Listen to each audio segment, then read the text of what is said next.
You're listening to the Teach Better Talk podcast featuring expert educators eager to share progressive tactics to reach more students. Teach Better Talk is created by teachers and fueled by passion. Let's get started.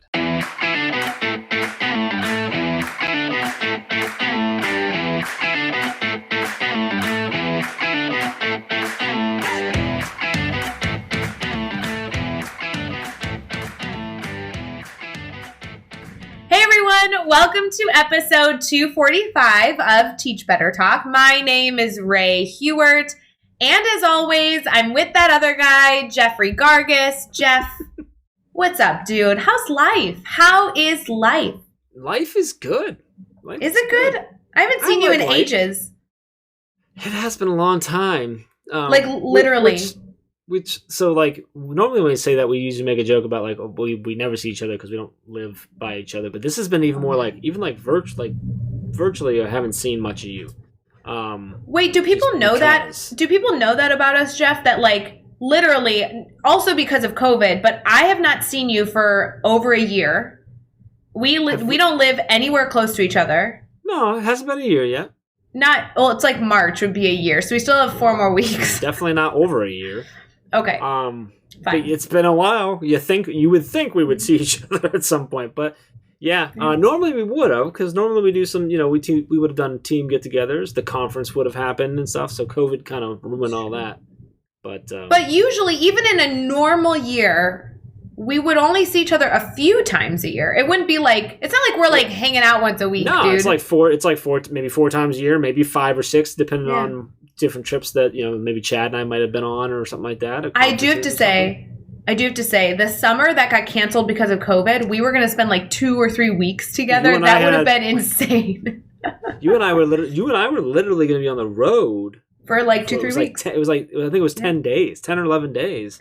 In 3 or 4 states and stuff. We were on the road together. Chad was in there for a little bit, and then we got rid of him. And so if you guys are listening right now, Jeff and I only get together when events are going on, and they book both of us. So if you want a Jeff and Ray reunion, pick the location, get us there. Yeah. Yeah, or you need to get to an event where we're both at. The last event we were at would have been IdeaCon, which is about almost a year. It was February of last year. Yeah. Shout out to IdeaCon. They're partnering with TCEA this year. They're doing a cute partnership. Really? Yeah, good for them. That's cool. Those are 2 big, awesome conferences doing well together. Yeah, that's good to know. So you said how's life? Life's good. What's going on? We're about a month into the new year. Is it time for what's going on? What the heck is going on with Teach Better Team right now? Kind of stuff. Because I feel if you're listening, you don't need that. That's fine. I might need that. Yeah, I was gonna say.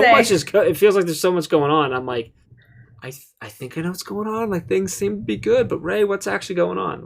Let's do that. Can we kind of run through all the stuff that we have going on right now? Because there's some really cool stuff. We can, but can we do it as February builds? Can I go literally from the beginning of the month, and then I'm not going to give away all of it. We have surprises at the end of the month I'm not giving away, but I'll go halfway through the month. Do you want me to do a slow clap too, so that the momentum? No, I hate you. You're so mean sometimes to me. You know that? That wasn't meanness. I'm trying to. That's support. I'm showing support. To confirm, when they slow clap for Rudy, come on, that wasn't mean. That was powerful. Doesn't this episode come out on the 4th of February?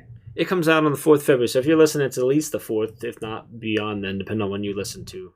Well, if you're listening on the 4th, if you're listening getting dressed in the morning or whatever, the first thing you have to do right now is go to Instagram, because Brand Fennell took over our Instagram yesterday on the 3rd of February. And remember, Instagram stories stay up for 24 hours. And go right now. Go right now. And go check that out, because I am confident that has so much stick and value. She's celebrating the Global Day of Play. And so in my mind, if you want to know what's going on with the team, that's kind of the most exciting thing that literally just happened that you definitely don't want to miss. So just want to make sure, Bree, if you're listening, lots and lots of pressure right now, because right now we are predicting the future. We are. Of you being awesome on that day. So don't let us down, all right? Don't let us down. Yep, it's true. It's going to be awesome. It's going to be awesome. In addition to that, all joking aside, this really is an incredibly busy month. It really is. And when I was looking at what we had planned, most of it is because personally, I believe the hardest months to be a classroom teacher is February and October. And I think teachers can email me, tell me, feel free to reach out to me, either DM me or email me at ray@teachbetter.com if you disagree. I want to know, what do you think are the toughest months in education? But I believe February is one of them. So when we were looking at February, it is chock full of positivity and love and energy, because we wanted to make sure that if you are somebody struggling through the month, that you can choose to be actively involved and get some energy and inspiration from your family, from the Teach Better family. So a lot of the stuff going on this month is free stuff just to hang out and celebrate stuff. And I love that. That's my jam. So what's some of the free stuff?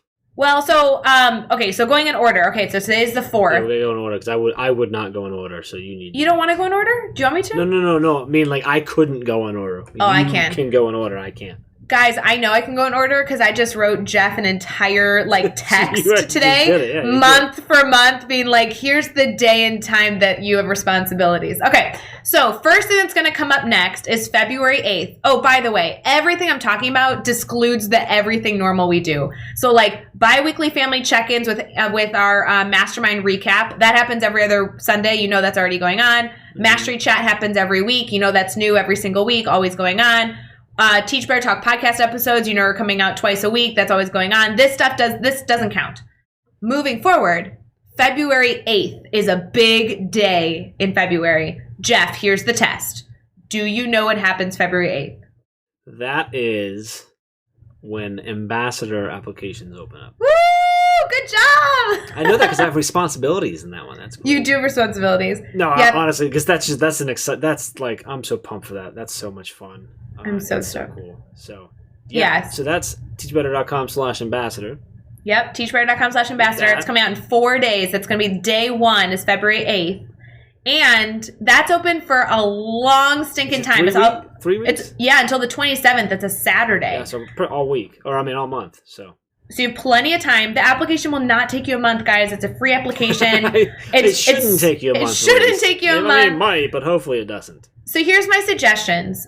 On the 8th, or right now since you're listening, set yourself an alarm for a day, a weekend, or maybe you have a weekday that you're planning on relaxing and putting fuzzy socks on. That's the perfect day to fill out the application. Mm-hmm. And you just need to submit the details there at teachbetter.com/ambassador. So that's a big deal. And in addition to that, which I know isn't for everybody, if you're currently an ambassador, which I know is only a very small, we keep that group real small. If you're currently ambassador, our brand new lead ambassador program is launching. And only if you're an ambassador right now can you even apply to that. So shout out to our ambassadors that have been ambassadors for the past 9 months. We have big things launching. We're really excited for you to celebrate the lead ambassador application opening on the 8th of February as well. That's a big deal. All right, what's happening on the 9th? Applications are still open. Is this a test? No. What's next? So ambassadors that opens up there. What's the next thing on the timeline? I'm trying to get the dates. Next thing on the timeline, I think is the 13th of February is the live stream of my TEDx presentation that is happening. So I'm really excited. That's also free registration, guys. I don't know if you hang out and listen to TED Talks, but it's free registration. Also does not suck. So that's good.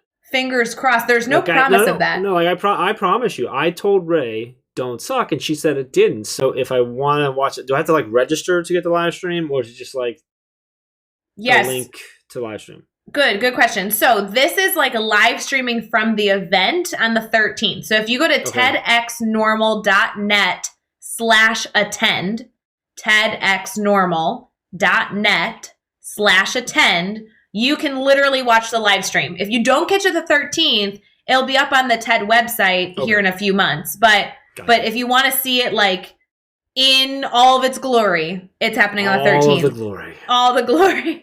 That's on the 13th. On the what's happening on the 14th? I don't know, but on the 19th is the our... The 14th is Valentine's Day. Oh, that's cute. And then the 15th is President's Day. That's exciting. The 15th is also Amy's birthday. Just saying. Happy birthday, Amy Gargis. Okay. Now, then on the 19th is... Popcorn Day. Popcorn Day. I think it's actually more than that, but I just want you to know that I've called this event the popcorn event, and everyone's like, Ray, popcorn's like not actually a part of the event. It's the popcorn hangout. Sure it's the popcorn hangout.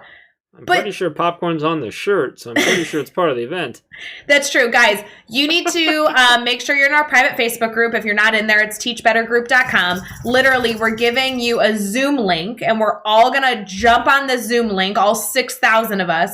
I actually don't know who's coming, but there's 6,000 people in the Facebook group, so who knows? And we're going to hang out. I hope that there's like a handful of amazing Teach Better family members.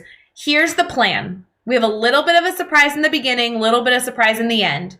But if you're not sure if you want to attend, the majority of the hangout session, the popcorn hangout session, is going to ask you to get a bowl of popcorn and your favorite soda or evening beverage, because it's on the 19th at 8 o'clock Eastern. So it's in the evening after a long week. And we are going to be playing games. And when I say games, I mean in small breakout rooms, laughing. The whole goal is for you to like build a relationship and connection with the people that you're hanging out with. And every single group is going to have a Teach Better family member in it that is affiliated directly with the team. So you're going to have a lot of time to build connections, laugh, figure out puzzles. It's going to be a really nice time. And if this is something where you're sitting back and you're like, oh, should I go? My teenager's going to be with me. Like, invite your family. This is a totally appropriate event. Like, we're just going to hang out and laugh. And we want to make sure that you are relaxing and ending your week off right. So these are my favorite kinds of events where we're just trying to build more relationships, right? Build your network, build your PLN. So yeah, that's awesome. So teachbettergroup.com for that, or just search Teach Better Team on Facebook. Yeah. All right, so that's the 19th. All right, moving on to the next little bit here. Where are we at? So I know the 27th is big because that will be the ending of our ambassador applications. Okay. I also know that I'm speaking at an event. I don't know if any of you are interested. There's an education summit going on that day. If you're interested in that, I'm going to be talking about on the 27th? It is on the 27th, yeah. Okay. That will be an event focused on growing your social media platform to surround yourself with the right people, get the right support system in your PLN. Okay. So that'll be kind of fun. But in addition to that, on the 28th, we have our second installment of the Best Intention series that Hans Apple is leading in our private Facebook group. So I'm not leading through everything because there'll be some promotion in the end announcing a big announcement we have in March, which we are not talking about right now. That is, I'm sworn to secrecy. But those are like the February specific things that you guys should keep an eye out for. Yeah, also on the 22nd of February, I am going to be awesome. Oh, is that just a one-day thing? No, it's pretty much every day, but specifically on the 22nd, I'm also going to be awesome. So if on the 22nd you're like, hey, I need some awesome in my life, right here.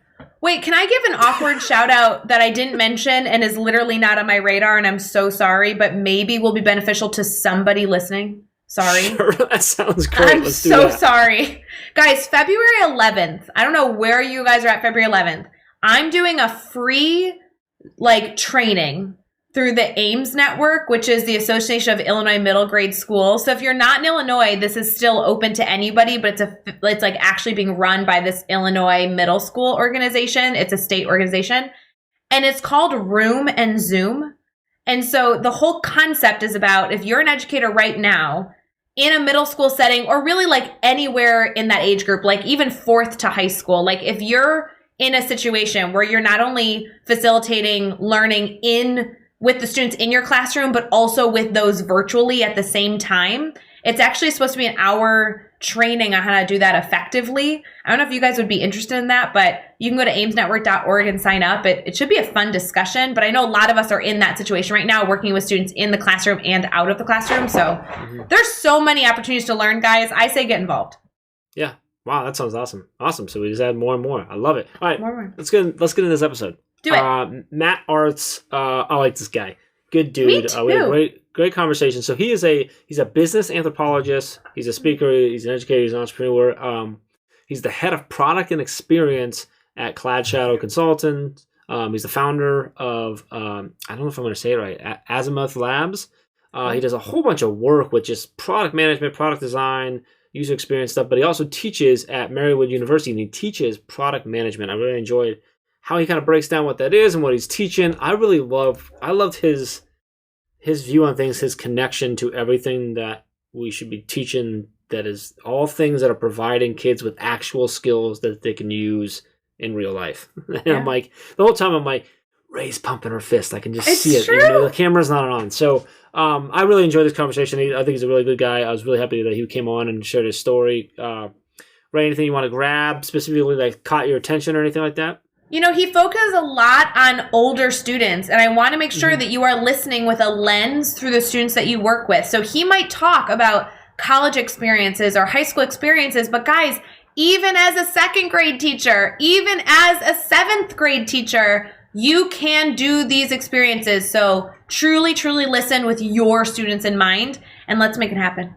I love it. With that, let's get to episode 245 with Matt Artz. Hey guys, we'll get right back to this episode, but I do want to give a special shout out to applications opening for Teach Better Ambassadors. I know we've been talking about it a bunch. I am so stinking excited. February 8th, ambassador applications are opening up over at teachbetter.com/ambassadors. If you are a passionate member of the Teach Better family, if you listen to the podcast, pop into Mastery Chats, enjoy a live session here and there, then you are most likely qualified to apply to be a Teach Better ambassador. There are so many perks. You can read about everything that's included over at teachbetter.com/ambassadors. And on February 8th, you'll see a brand new button there to actually apply to be one yourself. Applications are open February 8th through February 27th. And from there, we will welcome a brand new set of ambassadors to our incredible family. If you love staying connected and doing incredible work to support and collaborate with others, this is the group for you. I'll meet you over at teachbetter.com/ambassadors. But for right now, let's get back to this episode. All right, we are here and we are chatting with Matt Artz. And Matt, so awesome to have you on the podcast. Really appreciate you taking some time out of your day and hang out with Ray and I for a little bit and chat. And excited to kind of dive into your story and learn more about you and share that with others. But before we get too far into things, Matt, how are you feeling right now? Great. And first off, though, Jeff, thanks for having me, Ray. Appreciate it. I'm glad to come on. Cool podcast you have. Oh, it's going to be so much fun, Matt. I can't wait to learn more about your story and dive into all the guidance you're going to be able to provide our listeners. Before we get too far in, though, would you mind kind of sharing kind of on that age-old question of, hey, Matt, like, what do you do? Yeah, sure. So I work in tech. So I'm a business anthropologist who works in technology. So I use the methods and theories of anthropology to build products. So my official role in tech is the head of product and experience. So that basically means I'm leading the process of researching, designing, and building software applications. Aside from that, I also teach. So I have taught on and off over the years and just got back into it this past summer and will be teaching, continuing a product management course at Marywood University. Aside from that, I've recently actually started my own podcast. So I'm in 2 episodes deep into 2 different podcasts, both on anthropology. And then for, fun, I like to make music and visual art and, some other things that maybe we can get into. All right, so I'm going to take us immediately off course where we would normally go on this because I'm interested in what you're teaching over there. Your course is on product management. Can you kind of give us for those listeners who might not know what that means? What does it mean? Like, what are you actually teaching? What are you sharing? What knowledge are you instilling on folks? Sure. So, first off, it might be worth saying that product management is one of the most sought after jobs today of many MBAs. I forget the exact numbers behind it, but some research that Harvard did. So product management is one of those very sort of in vogue jobs in tech. They're good jobs for anybody who's listening or who might want to maybe include this in their own curriculum to teach. But so product management is essentially the process by which we manage the product development process. And a product manager is the person who is doing that. And that person needs to lead really with sort of soft persuasion, if you will, because you're traditionally not managing people, but a process. So I'm really teaching the process as well as a broader perspective on how it fits in the organization, sort of some of the soft skills that you need to succeed in that job. And I also bring in the anthropological component because a big part of building products is the research that goes up front. And historically, a lot of that research might be very rapid, whereas, in having the anthropological background, I bring that in and sort of infuse that whole perspective into the course. And so it's a very human-centered, design course all centered around innovation. I love it. And so you said you kind of you taught for a while, and then just recently came back. Has it always been the same area that you've taught, and always been at the collegiate level, or? So I've always taught at the collegiate level. I started at a small college teaching basic kind of office computing many years ago. Then a few years went by, and I progressed to teaching essentially the ethics of IT, or ethics of technology. And that was really interesting. There's obviously, particularly right now in the time we're in, it's a very ripe area. And then again, sort of took another break. I went back myself to get another degree, the anthropology degree. And so now that I've sort of wrapped that up, and I've now come back to teaching again, and I'm teaching this course. Gotcha. I love it. So, one of the things that we talk about on this podcast a lot is failure. It's one of my favorite questions to ask, and hear these stories and learn from them, because I always say that I've been fortunate enough to fail a ton in my life, and I learned from it. And even though I didn't enjoy them at the time that they happened, they've made me who I am. They teach me lessons still every day. So I love hearing these stories. So can you share a story with us about a time that you've had a failure? Just kind of take us there with you. What happened? How did you overcome that? And then what did you take away from that experience?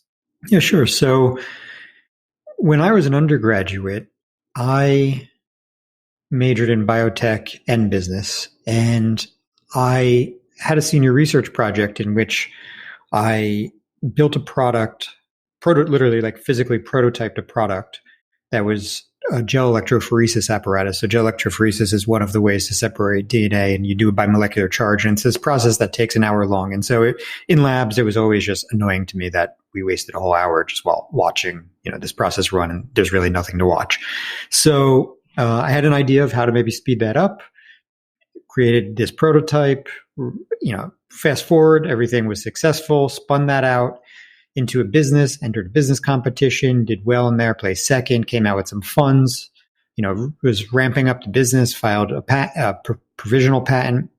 And then, as that process was going through, and if you know anything about patents, it's a very lengthy process, maybe 3 to 5 years, probably on average. I was starting to get cold feet about taking out an excessive amount of debt to manufacture this device, when I'd have to compete with Fisher Scientific and sort of big players. So long story short, I chose not to go forward, and so ultimately that business was a failure. Now, there's probably a number of things I could have done. In retrospect, I wish I still did give it a shot. I realized I should have moved quicker at that time. There was still a unique opportunity at that point in time where this kind of device would have been useful to educational facilities or institutions, maybe not as much as in industry, but there was an opportunity there. So I should have gone forward, and I didn't, and I regret that. But in the end, what I learned from that was, again, to sort of move quick, and quite a bit about business. And so in the end, when I spun that down, I took really the remainder of the funds and all the lessons learned from that, and I ended up starting another business, which ultimately was successful. I love that. So you took the lessons learned from the first business and flipped it right into something new and took off that way. So I love that. Let's flip that around. Let's talk about a successful moment you have. So this can be something big or something small, but same thing. Take us there with you. What happened? Why was it a success for you? And then what did you take away from that experience? Sure. So, certainly the example I just gave was an example in that, learn the lessons from the previous business, use that to start another. I ended up building that business, which was essentially digital marketing, but with a little bit of research mixed in. I would say kind of non-formal research. I didn't have an anthropology degree at that point, but that business ultimately was successful. I divested that and then took over in a leadership role in a technology company that I sold it to. And that has led to a number of interesting opportunities in my life, and maybe another success that I think is interesting, which is that company that I sold it to was then acquired by another in time. And as that opportunity sort of matured and started, I had the opportunity to really propose to start a user experience practice within this software engineering firm. And I was in school for my anthropology degree. So when I came out, I was going to be looking for a user experience job. And so, a few factors came together, but it allowed me to start my own practice within this organization, build the team, define the methods, the processes that we're going to use. And we built some great products. We built one that was featured by Apple. We got to design a system, research and design a system for Fortune 11, I think it was at the time. So it did some really cool things. And so that was a nice journey. Matt, I really enjoyed listening to your successes because it not only is about the successes that you've been able to bring in your experience as a teacher, but also just as a person trying to do good work. I think there's so many educators out there, whether they teach at a higher ed level, a secondary level, even an elementary level, who are not only trying to do great things with students, but great things in partnership with students, really build really powerful experiences for our students that impact the world. And so I've really love those stories and that being a focus of not only the work you've done, but also the work that you've been able to do with the people that you learn alongside. If you had to pinpoint something that excites you right now about education and kind of all that you're doing, what's really fueling your fire and keeping you excited? Yeah, so it's another great question. And thanks for that. I think one of the things that's particularly interesting about this teaching opportunity, also teaching this time around really excites me because I'm teaching an applied course in product management. And so the students have the opportunity to work on a real, life project. Previously, we did something around the actual, when I taught it was during COVID.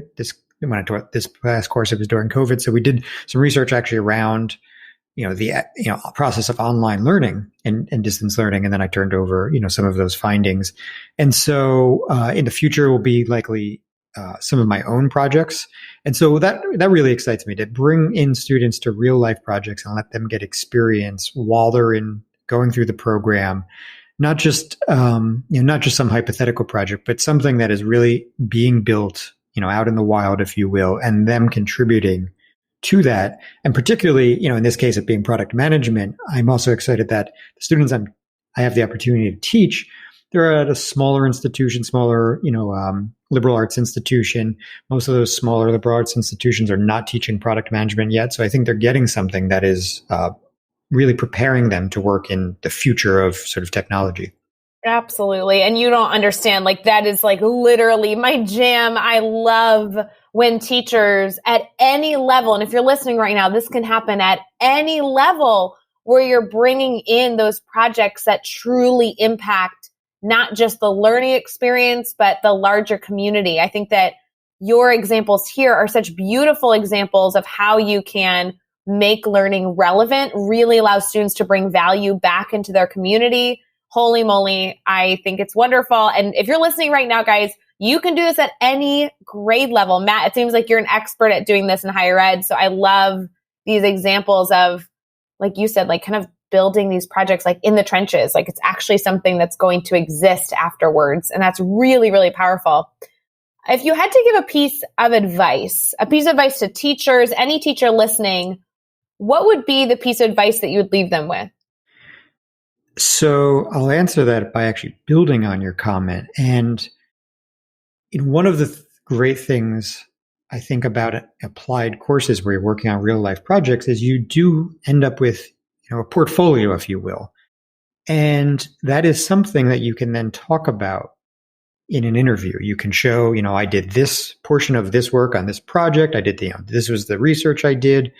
Because, the students in this course, they're doing every step of the way, and they're doing a lot of it independently in the beginning and then bringing it together at the end and sort of summarizing it, if you will, and finding common themes and then making recommendations together. But so, I particularly also like how they come out with a portfolio. And to the advice for other teachers, I think it would be beneficial to make sure that we're teaching skills that will get students jobs, especially as somebody who has an anthropology degree. I mean, I was fortunate. I went to an applied anthropology program. So the whole focus was to apply anthropology in industry and to obviously go out and work. And we had applied projects all throughout the courses and then, a thesis that is applied. To me, I learned a lot from that and would recommend that to everybody else that's, listening, because especially in a field like anthropology, there's very few academic jobs anymore. And so I don't think it behooves any of us, students, teachers, really to sort of keep up the old paradigm and act like we're training, students to be the next round of teachers when many of those jobs are just not available. I think we need to be teaching skills that get student jobs. I love that. That's so true. We need to be teaching those skills that get people a job. And I know, Ray was connecting with you so much on there about that relevancy and how they're actually going to use their learning to build not only better lives, but also impact their communities in the world. So I love that connection there. Let's have some fun here, Matt. We're going to have some fun on this one. These next 6 questions I'm going to throw at you. Your goal is to answer each one in 15 seconds or less. You ready? Let's do it. All right. Give us one ed tech tool you cannot live without. I would say Miro, because we used it. It's an interactive tool, so especially during COVID or any online learning, it was great to get the excitement around everybody working together like they're around a whiteboard. Give us a book you're reading right now. I am reading Why the World Needs Anthropologists, which is a brand new book that just came out from a group of authors in a group of anthropologists who put on a conference in Europe. Who do we need to follow on Twitter or Instagram today? Given everything that's going on in the current environment, I would recommend maybe the Center for Humane Technology and Data and Society. Both are very much interested in responsible tech or ethical tech, how we handle data, so on and so forth. What's a good YouTube channel, website, or podcast for educators to check out? Well, so I will maybe recommend some anthropological ones in case anybody wants to bring in a little to that into their course. Ethnography is a skill that's in need. And so epicpeople.org is a wonderful website. And then as a shameless plug, I just started 2 podcasts that are all about helping anthropologists get careers in business. And so I think those could both be beneficial if you're interested in that area.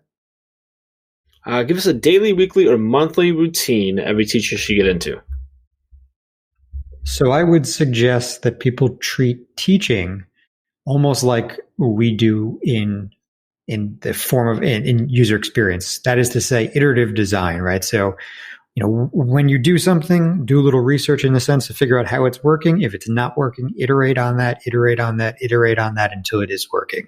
And just because it worked this year doesn't mean it's going to work, with the next batch of students or 3 years from now or whatever it is. Just constantly learn and iterate. And finally, what is the best piece of advice you've ever received? Well, I received some advice when I was going into graduate school, which I think is, important for maybe anybody that we are advising, which is I think there's a value in going out and working before you go back to get a master's or a PhD.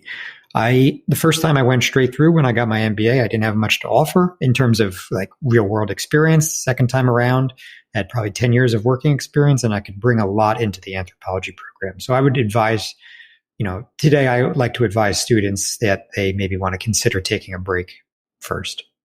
I love it. I love I love that the piece of advice, but also love the iterating on their own designs. And I think that's so important for us to constantly be doing. So I love that reflection and constantly trying A/B testing and going from there. So awesome job. What do you think, Ray? No, Matt, that's super helpful. And it's interesting that you bring up this concept of going and getting some experience before going into a higher education degree in terms of a master's or a doctorate. There's so many educators that actually talk to me about this. I got an email last week about somebody who recently graduated from college and was pursuing a master's degree or hoping to soon and wanted to know what the recommendation was. And while I don't think that there's a right answer, to each their own, there's so many pros and cons in this equation. There is something very authentic about being able to take time in the field and then go back, because the work that you're going to be doing is going to more easily relate to the career field, the work that you're doing directly, than maybe just checking a box and getting something accomplished. You're really going to find your passions as you get into the field a little bit and really see, what really sparks interest and how can you get started. So super cool advice, Matt. I really, really appreciate that. I want to make sure that our listeners, who I'm sure are going to reach out to you and want to learn all about the podcast and everything else, have your contact information. So if you don't mind, could you share kind of your favorite spots, how people can stay connected? Yeah, sure. So anybody can look me up on LinkedIn, Matt Artz, Mattartz. Feel free to reach out, connect however you wish. You can also find me at my website, which is mattartz.me. And I also have a TED Talk, which was on my consumer DNA research. So if you're interested, please feel free to check that out. It's titled Are DNA Tests Safe? I love it. You can find all the links and all the resources and everything we mentioned in this episode over at teachbetter.com, as well as those really important links for connecting with Matt and keeping this conversation going. So head over to teachbetter.com for all of that. Be sure to hit subscribe so you don't miss any upcoming episodes. And if you can give us a rating and a review, we'd really appreciate that as well. Let's keep taking this one step further. Think of just 3 of your colleagues who need to hear these amazing stories and connect with these amazing educators, and just share this podcast with them. Matt, this was fantastic. So appreciate you coming on and sharing everything you do and the lessons you learn, the value. I'm super excited for everyone to listen to this and hopefully connect with you and continue to learn and grow with you. But just really appreciate you taking some time out and hanging out with us, man. Thank you. Yeah, Jeff, Ray, thanks very much. Appreciate it. It was great talking to you both. Appreciate the opportunity. And until next time, let's get out there and let's teach better.